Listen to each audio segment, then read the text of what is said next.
What's up, guys? I'm here in my comic book store with my comic book store owner, Brandon, Yep. and we're just here. I want to talk about life of a comic book store and just comic books and stuff. You want to tell them about your shop? Yeah. Well, we have a small store in downtown Wake Forest. We've been here since the first of the year, so about 8.5 months. We started at an 8x8 booth up the street and have slowly grown and grown with the help of customers like John, which have been great. And so we're here now. We also host a Comic Con, which you might can see the sign in the back. Play4Life Comics. That's the name of the store. Yep.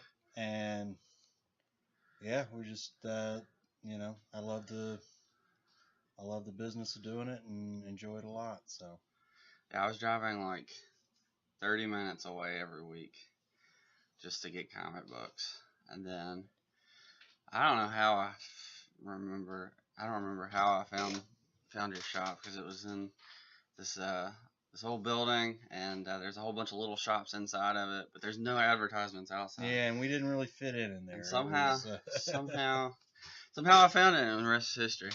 Following him wherever his building moved. So I just wanted to ask, how did you get into comic books in general? Have you always been? Well, yeah, I've been collecting since I was about 11 years old, and just kind of had a business opportunity where I had access to a large collection. I was tired of working for other people and just kind of made the leap, and uh, it's been a journey ever since. So mostly good. So what's your favorite titles that you read? I've always been a Batman fan, so Batman and Detective, especially with the current Tom King run of Batman and the Tinian run on the most recent Tinian run on Detective. He finished up not long ago, but those are two of my favorites as far as superhero books go. And I'm also really into like indie stuff, kind of obscure, like weirder stories, sci-fi, crime, stuff like that.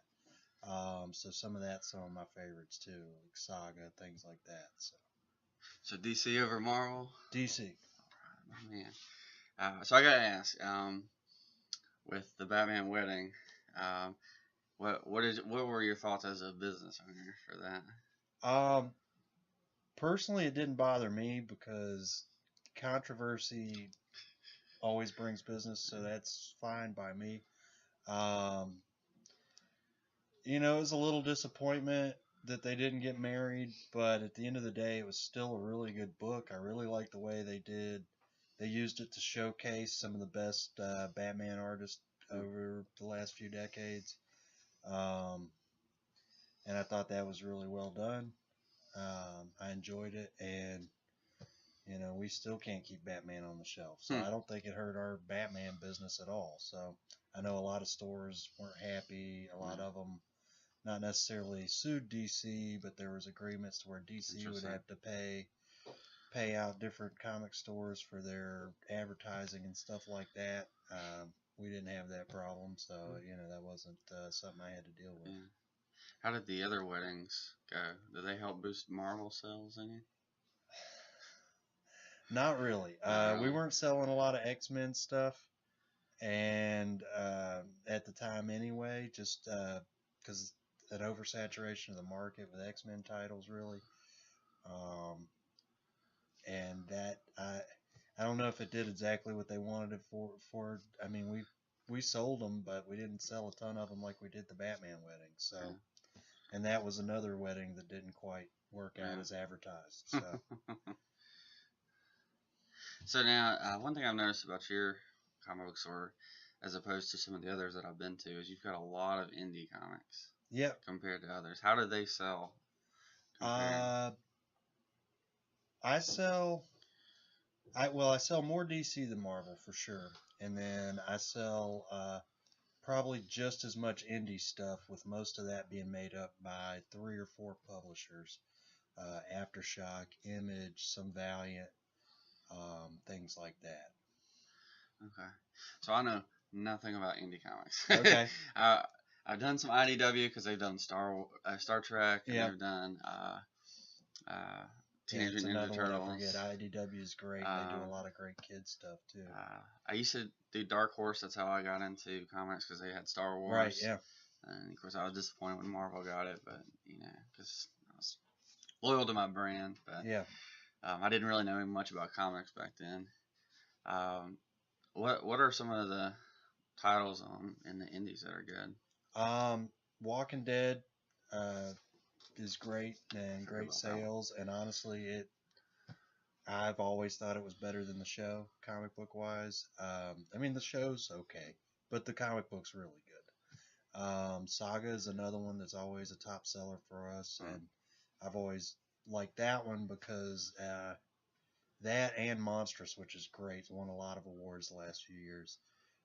Both of those are great because they have such a mixed fan base. I say we sell just as many to women as we do to men on both of those series. So those are some really good ones. They're all three of those are Image, and they do a lot of mini series. Everything's creator owned, so they bring in. So if you're not wanting to read 100 books in a row, some of the indie stuff's good because they're going to do 10 issues and be done. But you get a great story. And that's what I really enjoy is they're not typically superhero comics, so there's more of a mix. You get some of the little more funkier type stories. Yeah. Yeah, some of them I'd never really even seen until I came into your store. Yeah. Some of the bigger places, I don't know if they just don't sell them or they just don't put them out as prominent. But it's what I enjoy, so I really try to like push them sometimes because that's okay. the stuff I get into. I mean, I love my superheroes too, but I like unique stories, and that's where I get a lot of that. Would you say that you probably read more indies than you do the others? Yeah, definitely. Other than Batman? Yeah, I read pretty much everything Batman that comes out. There's been a few titles I've fallen off of Nightwing and stuff lately, but for the most part, I love my Batman stuff, and I read Superman, and I read a lot of Marvel too. I read a lot of stuff just to, well, not only because I enjoy it, but also to be able to inform people about what's going on in the books. Yeah, I never been one for like The Walking Dead myself. Saga, I just don't even know where to begin with that. Yeah.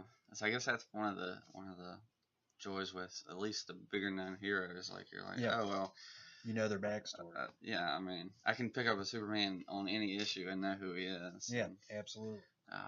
You know. The superhero stuff's definitely well, they're both accessible in their own way. The superhero stuff's very accessible because if it's a major hero, you know the backstory, you know the basics of what they got going on. With the indie stuff, I feel like it's also accessible because if a new number one's coming out, it's usually a completely new story. You don't have to, you can jump in on ground zero, and they do it, a lot more often than the big two. The big two being Marvel and DC. So I think they both have a certain amount of accessibility in their own rights. So. There's been a lot of talk lately, I think, of the health of the comic book industry.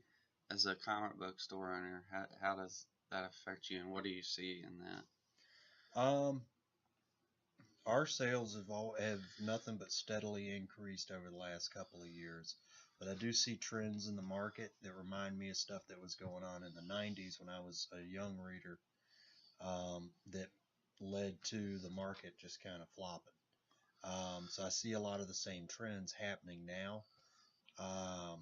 Whether that's going to affect it for bad or good, like we try to have a diverse enough thing going on to where, we're doing used books now, stuff like that.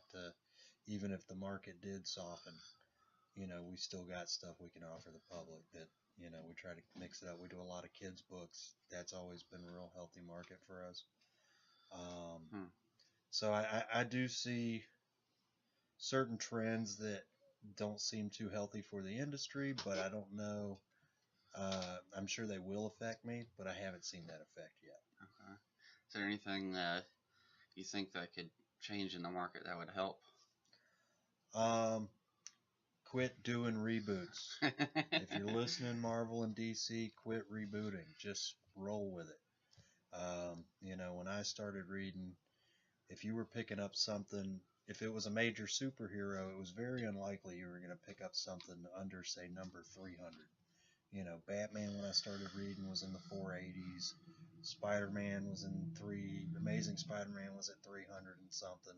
There were new titles, things coming out, and that was kind of the early 90s indie boom and stuff. But, I still enjoyed the comics. I jump in at number 365. I feel like it was still a rewarding read. But I think that the big two, especially, they do all these relaunches thinking that a new number one's going to bring in new customers. But what I feel it does is not only alienates customers that they already have, it makes it very difficult for readers and retailers to know what direction to go in. Like, I get people coming in asking me, well, I like Iron Man. Which one of these number ones should I be reading when they've had 5 number ones in the last 3 or 4 years? So I feel that makes it difficult.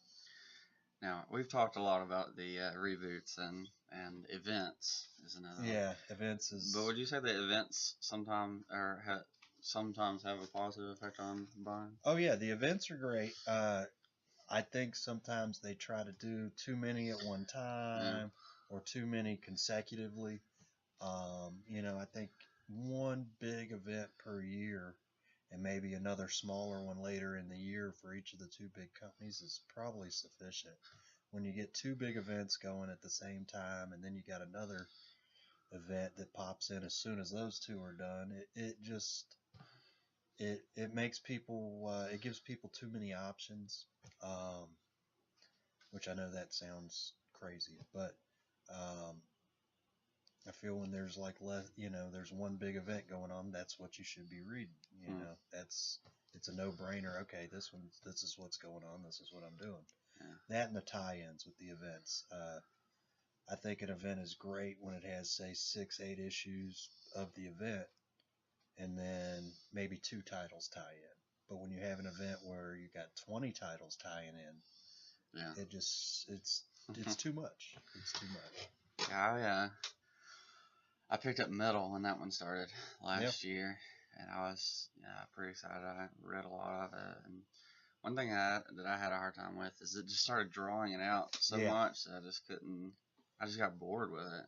Though that was a better balanced event than some, because they only had a couple titles they tied in with, and those were well done tie-ins. Whereas it did draw out. Towards the end, I was like, "What's going on?" But it was enjoyable. That's something me and Lewis talk about all the time. Is how Marvel and DC will start these wonderful things, and then after so long they just keep drawing it out, trying to keep making more money off of it, and then it's like, where are you going with this? You get to a point where I don't really care how it ends anymore.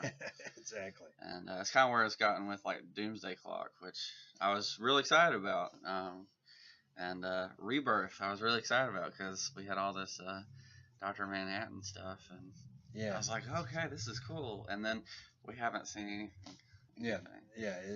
They keep doing all these kind of sleight of hand type thing, like that. Not sleight of hand, but they make you think it's going one way, and then they throw Jarrell at you, or something like that. Which they were great reads, but they did draw out that stuff to sell more books. Yeah, well, what I hate is that after Jarrell there was nothing. No, there was. And we're like, oh, okay. I guess the Tim Drake and Detective Comics that tied in with that pretty well. The lonely place of living, a little play off of trying to reuse something. A little bit in Super Sons where the future comes back, and then that's it. Like, we haven't had anything else since then. Yeah. And I'm just like, are we ever getting there? Like, I mean, they're doing some things in Doomsday Clock, but man, it's slow. It's yeah. you know, it's every 2 months, if that. But I wondered, like, with when they started the No Justice stuff with Scott Snyder, yeah. I feel like they're just going somewhere else. They're just like, you know, Yeah. forget Rebirth. We're done with that. Yeah, we're doing moving on. new things. It's like, okay. Yeah. I don't know. Though. Yeah, I feel like they're just throwing stuff at the wall sometimes to see what sticks, and some of it's good, but you know, some of it feels a little forced. Yeah. Yeah. And the state of Marvel comics these days. They've gotten a little better. There for a while, I felt like they were rebooting stuff every 6 months, it was just getting a little messy. It's like I said, you don't know where to start. And me as a retailer, I don't know what to suggest to people. Yeah. You know, there were some good reads in there, but not all of it. But in this most recent reboot, I feel like they are getting back on track a little bit with the new Tony Stark Iron Man, and they're bringing back the Fantastic Four and a few other things. I feel like they're trying to go back to kind of the older model, and I think it would be great because the one thing Marvel does have strength in is its multimedia stuff. Yeah. With their movies and shows and all this being blockbusters, they I feel like they could do better with curating their comic books to tie in with all that. Because when someone sees the movie and they love Thor or something, you know, and they come in and they ask for, well, what's the Thor most likely, most like the one in the movie? Well, you got to show them stuff that's 15, 20 years old. Yeah. The current stuff is, at the time the movies were huge. The majority of that time, Thor was a female. Yeah. So not that, I thought the female Thor was a great read, but they don't do a great job at tying in their multimedia success with their comic books, which is where they started. I think I saw back when I was going to the other shop in Raleigh. They had it was like a lead up to some of the movies, and then that was it. Yeah, like a 2-issue prelude thing. And you saw nothing else, and I was just like, I want to read like the Avengers, like and I'd like it to be the Avengers that's in the movies, because I'm loving the movies. Yeah. Not that I don't enjoy the other characters, and I picked up a lot of different Marvel stuff for a while, and then just didn't care for the writing, and they've lost a lot of their good writers. A lot of their good writers have gone to DC, and but I'm more of a DC guy, but Marvel does put out some great stuff. What are some Marvel titles that you think are good right now, currently? And most of these are only a few issues in, so time will tell if they have staying power or not. But I would say Immortal Hulk right now. It's amazing. They brought back Bruce Banner. Spoiler alert: Bruce Banner was killed. They brought Tony Stark as Iron Man. He had been in a coma and only in holographic form for about a year. Which the other Iron Man, Ironheart, was a great character as well. But so that's good. Fantastic Four is only one issue in, but I see potential to do good things with that one. How did that sell for you? Oh, it's so great. That's one of our best-selling issue number one issues from the last couple of years for us. But we went in with a lot of the variant covers. Yeah. That's another thing. Marvel kind of overdoes the variant covers, and I think that is something that is somewhat hurting the market a little bit. Just because nobody can keep up with all the variants they're doing. It's almost impossible. Yeah, I was super excited for Fantastic Four. I'm a big fan of theirs. Even though I haven't read a whole lot of their comics, I love the family dynamic of the characters. Yeah.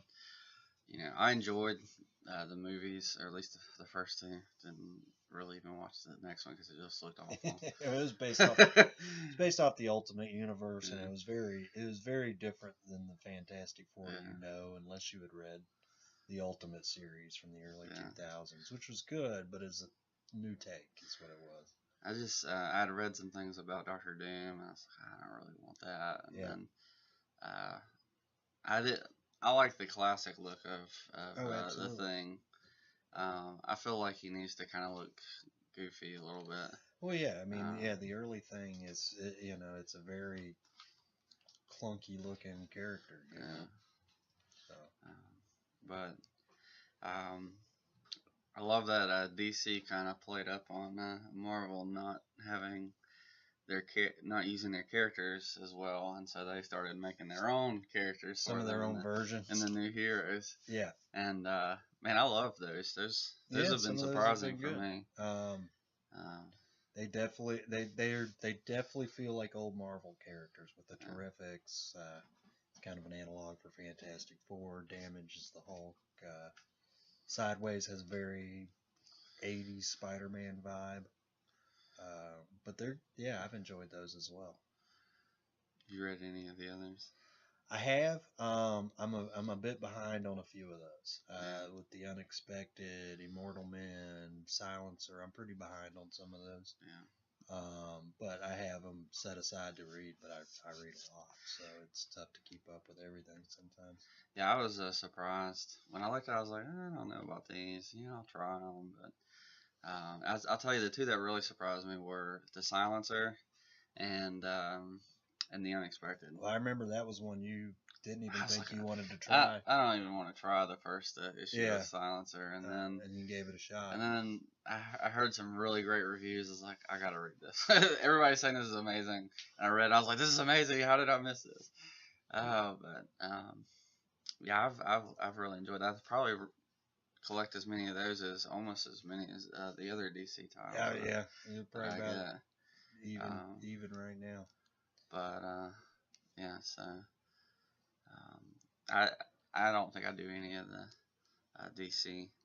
And then one thing we talk about a lot is Marvel's Star Wars. Yes. Because I feel like that's almost its own entity. Oh yeah, separate from Marvel. It is. Even in the way we order it, it's kind of bottom of the list in the Marvel. It's almost its own section. But they've really, since Disney got a hold of it and Marvel, and they've really expanded the universe. And they do a lot of titles. They do. We don't even carry all of them sometimes because there's just so many going on. At any given time, there might be 8. But there's 3 or 4 really solid books there with Darth Vader, Star Wars. Some people don't necessarily agree, but Dr. Aphra's fairly good seller. Poe Dameron, a few others. Yeah. I wish they had stuck it out a little longer with the Han Solo series. Yeah, I love that series. It's a good series, but they kind of let it fall after. The only thing I didn't like about that one is some of the images. Instead of just having some guy draw Han Solo, they had like someone try to Photoshop Harrison Ford's young face in there. I was like, just draw the man. Like we're not. Well, I'm not gonna care if it's not perfect, Yeah. Of course, I've been reading Star Wars comics forever. They do try to go with the photorealism almost with some of the Star Wars, and it looks great most of the time. But some of it's a little. Yeah. Sometimes it's like, whoa, that's amazing. That's so realistic, and others is like. You guys are trying a little too hard here. when the face looks real and then everything else underneath is not. So I'm just like, I don't know about this. Spend 2 hours on the face and 10 minutes on everything else. It's going to show. So I'm the one that doesn't like Dr. Aphra. I don't see the appeal, but I'm glad it's selling. At least Star Wars is going on there. Well, the big part of it is nobody knows who Dr. Aphra is, and she was a side character in the Darth Vader series that kind of got a little following, so they tried to cancel Vader and bring out Dr. Aphra as its own series, but nobody ever heard of her, so they brought back a new Darth Vader series. I was like, why would you cancel Darth Vader? We don't read Darth Vader because of Dr. Aphra. We're reading Darth Vader because of Darth Vader. Yeah. And oh my goodness, that made me laugh. I was interested in Poe Dameron. Does it feel like a Rogue Squadron title? Yeah, it does. I haven't read it really recently, but I probably read the first 25, 30 issues and loved it. It was really good. Most of the art's Phil Noto, who's great. But it's a good series. At least the part I read, Yeah. they're pretty far in now. So. I'd like to see a series. This is just spitballing out. I'd like to see a series with Falling Finn. So I feel like he's far more interesting than Poe Dameron is. Right. Yeah. Because we've had like, you know, what is it, 40 years of Rogue Squadron? It hasn't been that long. But we've had a lot of Rogue Squadron stuff. But, one thing that always appealed, and if you've watched my channel, you know that I don't really care for the Disney continuity. I'm more of an EU guy. I think you're the only person in the world that does. No, I'm just kidding. Nobody seems to like probably, the Disney stuff. I'm probably. I liked Rogue One a lot. I love that. That's probably my fourth favorite Star Wars movie. It was a great one-off story. And I liked Solo a lot better than I thought I would. But I just because episodes 7 and 8 kind of broke canon, I was just like, whatever. Yeah. I was okay with Last Jedi doing terribly.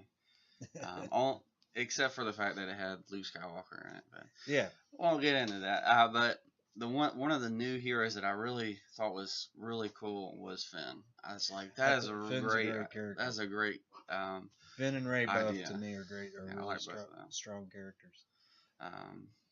Poe, I felt like he was interesting, but he wasn't as interested in the other two. Yeah.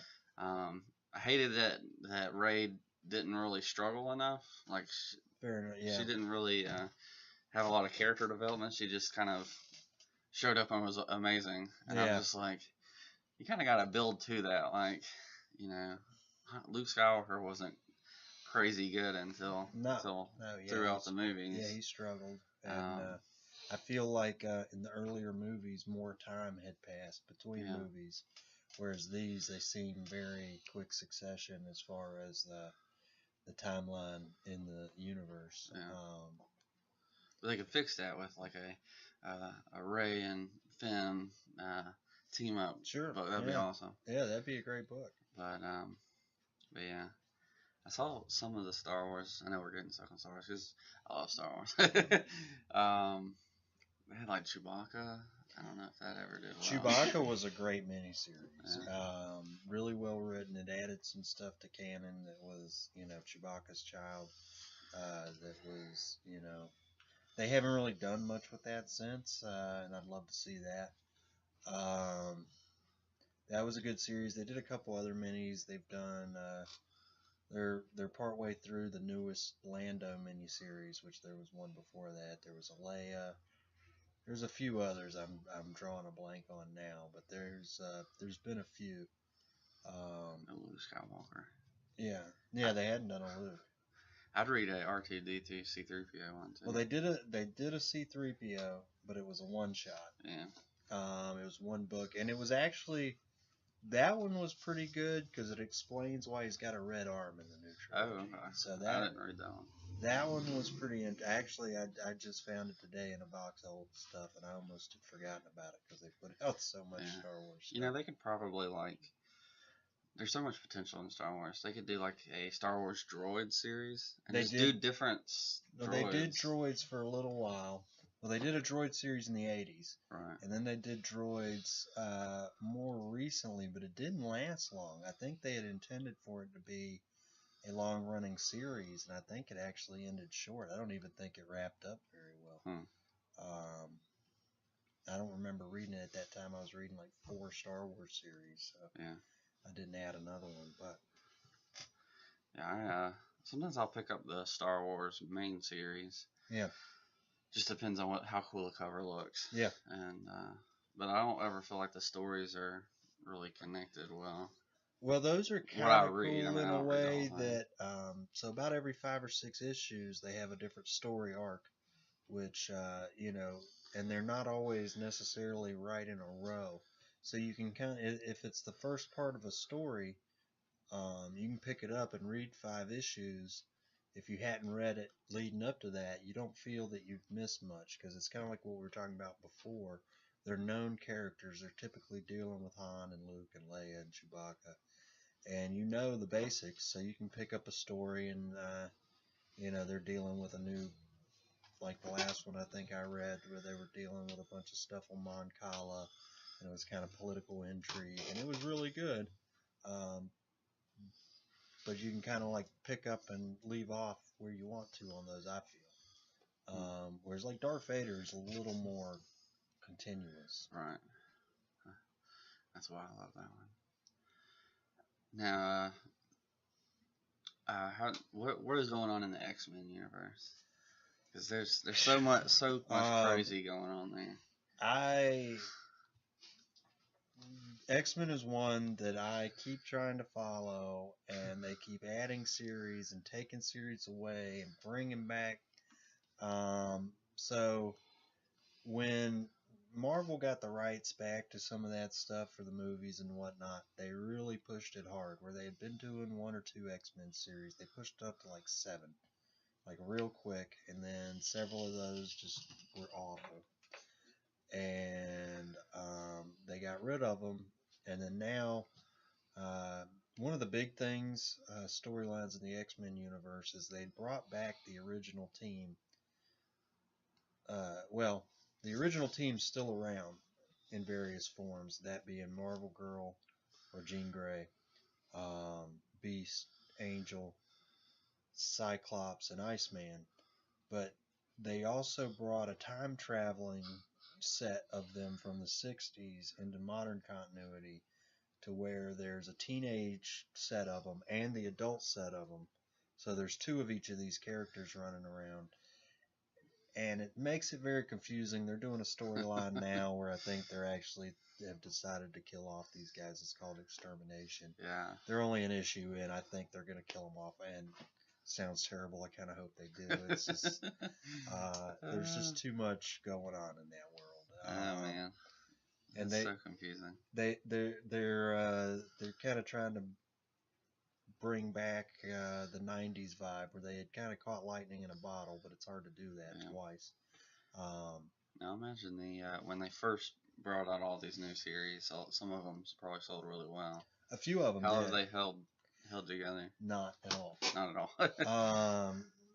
We had strong interest when X-Men came back out in X-Men Gold, Red, Blue, Astonishing. They all had strong starts, and they've slowly dwindled to where just fewer and fewer people are reading it because it's so convoluted. And now they're wiping out a few of those books and then just replacing them with more. So they'll be doing a big event that's X-Men Black coming up in October, where as far as I can follow, it seems that they're going to make a team of bad guys. I believe it's going to be Magneto, Juggernaut, Emma Frost, a few others I'm forgetting, Mojo. So we'll see where it goes, but I feel like they're kind of pushing it a little too much. Yeah. I feel they would do better if they just focused on 1, maybe 2 strong series. So I feel like every comic book store is somewhere on this scale where they really heavily focus on new comics, or they really heavily focus on collecting old comics. And I feel like you've got so much old stuff. Yeah, I try to ride that fence. But you still have a lot of new stuff too. Yeah. Maybe probably more for the old stuff now because you got so many boxes everywhere. Although a lot of the boxes are filled with like Rebirth and and newer comics. And when I buy collections, I try to focus on buying older stuff. Just because my closest competition, a lot of them don't necessarily focus on older books. So I try to fill that gap. But it's harder to keep the old stuff in because it goes, and it doesn't come in as often as the new stuff. I get most days I get somebody trying to sell a collection, and most of those collections are mid-90s Marvel stuff. So there's just only so much of that I can stock. So I was gonna ask how does your old comic books sell compared to the new stuff? Well, it depends on the day. So we actually sell most of our new stuff sells on Wednesdays or Thursdays. And most of our back issue guys come in on the weekends. And it's a weird balance because a lot of the older stuff will go for a little more. So bulk wise, we're probably selling more new comics, but price point wise, it's probably about an even income. Okay. Okay. Yeah, no, you had said like you had a hard time keeping old Flash and Green Arrow Yeah, stuff. that was going, especially the Flash was going like a flash. Sorry, bad Flashback. pun. Yeah. Um, yeah, we had a hard time there for a while. We didn't have a Flash section because it was so popular. And shockingly, it's our demographic on Flash is majoritively about 10 to 15 years old. And John. No. I read it too. I really enjoy it. All the little kids read. I like it. But no, we were selling. We didn't have any Flash in stock at one point, and so I kind of went on really went on a hunt, and now we're back up to a few hundred Flash back issues. So I think we have at least a full long box out there now. So. If you have some of that Mark Waid stuff, I'm gonna have to take a picture. All right, yeah. I think we do. I think we just put in a full run. So. Oh, okay. So another thing I like about your store is you got a lot of local stuff, like local art. Try to bring in the local stuff as much as we can. And if you don't know anything about Wake Forest, they do a whole lot of stuff with like local artists and stuff. And so, like a local artist did that. Yeah. And then he's got a whole bunch of stuff in his store. Anytime a local that. artist brings in their comic books, graphic novels, some paintings, art prints, stuff like that. We even carry the local paper. Not that that's art, but you know what I mean. We try to focus on the local stuff and bring that local vibe. We bring in a local artist every first Friday for our art walk, which is fun. We're trying to get that off the ground, and we're actually in the works of trying to get another art event going third Fridays of the month. So, and I try to bring in high school artists, stuff like that, and even our convention. That's a local YouTuber. Yeah. Brand new. Yeah. Come in and talk. So we try to bring in, we try to really support the local scene. And I try to encourage people to hang out here and chat up whatever they're into, stuff like that. So, yeah, I'd say the reason that I stopped going to where I was going, the other comic book store, other than the fact that you're like right next door, closer, yeah. is like you tend to talk a lot to your customers and get to know them. So as soon as I walked in, like you were talking to me about comic books, that's like awesome. Like, and some of the other comic book stores I've been to, they'll just kind of sit behind their desk and let you wander around and do whatever. But I try to interact with the customers that want to interact. The ones that just want to look around, I try to let them do their thing. But yeah, I try. If someone wants, a lot of times people who are into this stuff.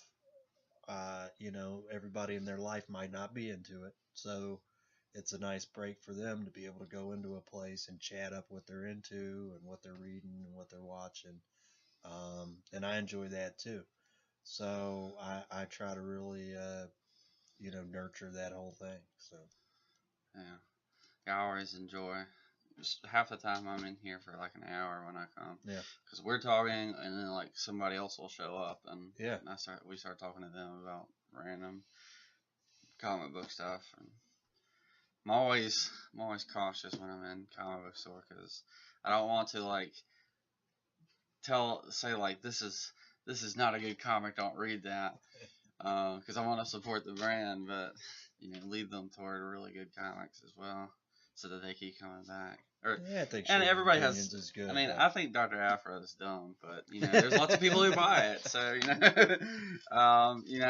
I'm just like, okay, well, I don't want to influence them, so because maybe they'll like it, and you know, I don't know. I tend to be a little more strong-willed when it comes to what I like and don't like, um, but yeah. Well, thanks for letting me come and talk to you about this and Absolutely. supporting the channel. Oh, hey, I really enjoyed it, and come check out Wake Forest Mini Comic Con September 29th in downtown Wake Forest. Follow our Facebook page. We're always putting new info on there about it. It's Wake Forest Mini Comic Con. So come check us out. And where's that going to be? It's the Renaissance Center at 405 Brook Street in downtown Wake Forest. And we also do 20% off new releases every Wednesday. And, you know, we try to have a good time down here. So come check us out on First Fridays and all that stuff, too. Part of me wanted to point like it's that way, but I was like, you know, nobody knows. Nobody knows which that way is. But yeah, so come check them out. Play4Life Comics, and yeah, support the comic book store so that I can still have a comic book store to go to. And even if you don't support this local comic book store, support a local comic book store because you know, their local businesses aren't as prolific as they used to be, and they're a good thing. Yeah, so. And I've heard of several comic book stores already going out of business. Yeah, oh yeah, it's happening. The last few weeks. Because you know, if you go to can I say Walmart? If you go to Walmart, nobody's going to chit chat with you about comics for an hour. That's I'm right. Just saying. Go to comic book stores because they'll chit chat with you. At least this one will. Yeah, absolutely. There were some guys who would talk. I don't know. You just had like this more personal. Yeah, and I try to be more. I try to really spend time with the customers because I enjoy that. I enjoy talking it up. And, you know, sharing what I know and learning what other people know because I definitely don't know. I get outsmarted about this stuff all the time because you can't read everything. That's kind of how I got the idea for the channel because like me and Lewis would talk for hours about comic books and he's got such an encyclopedic knowledge. Yeah, of it's comics. a knowledgeable dude. And you know, I was like, you know what? Like, I feel like other people would just benefit from the conversations we have, and you know, maybe they'd enjoy listening to the crazy things that we talk about. Oh yeah. And then you know, when I'm here, you tell me all sorts of stuff. I don't know, because there's some. I feel like every person follows different titles, and they have like different knowledge about different titles. Oh yeah, absolutely. So yeah, I find that interesting. But. Well, I learn a lot about titles that I am not as diligent about following that you read for sure. I'm way behind on my Green Lantern reading, and you're definitely. I love Green Lantern. You're definitely the expert about in this. You know, probably the customer I know that I have that knows the most about current Green Lantern stuff. So. Yeah. Anyways. Thanks for watching. I hope you enjoyed that, and we will catch you next time. Absolutely. Thanks, guys. Peace.